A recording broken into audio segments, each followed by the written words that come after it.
Thank you, Clywyd. And I would like to start by thanking my colleagues on the Equality and Social Justice Committee and the Clarkin team for preparing this invaluable and quite detailed report that I believe captures at a strategic level many of the issues facing fire and rescue services in Wales. That said, however, I would like to raise a few points, if I may, on the handling of this situation by the Welsh Government and Commissioners, as it seems that their panic reaction to the findings of the Morris Review and the rapid removal of the Chief Fire Officer, Hugh Jakeway, ultimately led to an operational vacuum at the service and undoubtedly worsened the situation.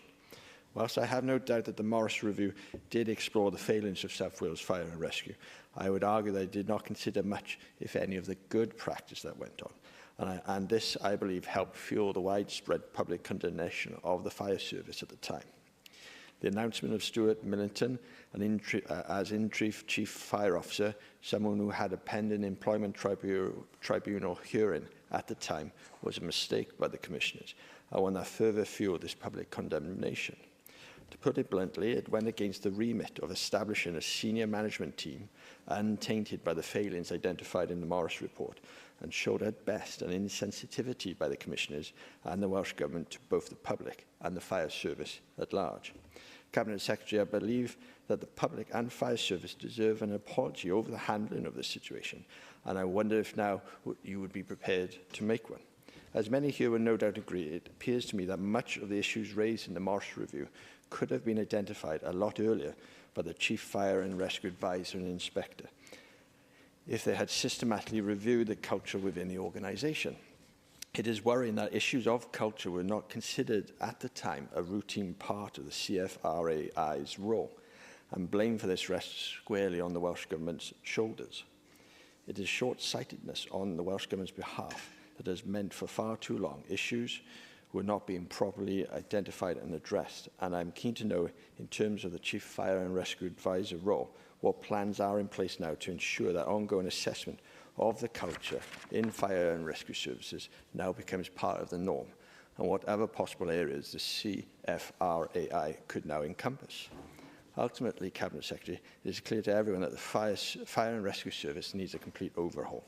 The report released yesterday by the inspection of the South Wales Fire and Rescue Service into the effectiveness of its response to domestic dwelling fires shows that considerable work needs to be done in bringing training and operational procedures up to standard.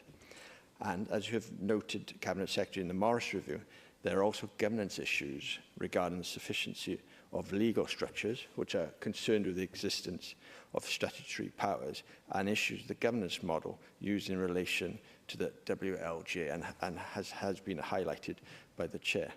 I would be keen to hear in your response what are your expectations in terms of overhauling the Fire and Rescue Service, and what timeline do you propose? Finally, Cabinet Secretary, I would like to pick up the issue of timeliness. The Fire and Rescue Service in Wales have experienced an unprecedented attack for their failures, and ITV News has recently reported from a serving member of staff at the South Wales Fire and Rescue Service that little has actually changed since the Morris report. They've gone on record to say that everything seems to have just not moved at all. Nothing is happening, nothing is changing. I'm just back to the point where we were a year ago, where I'm not proud to be a firefighter anymore, and I'm actively looking for new opportunities. ITV News have also said how they have received correspondence nearly every week from former and serving staff since their first reports into the situation in January this year, all stating that things haven't changed.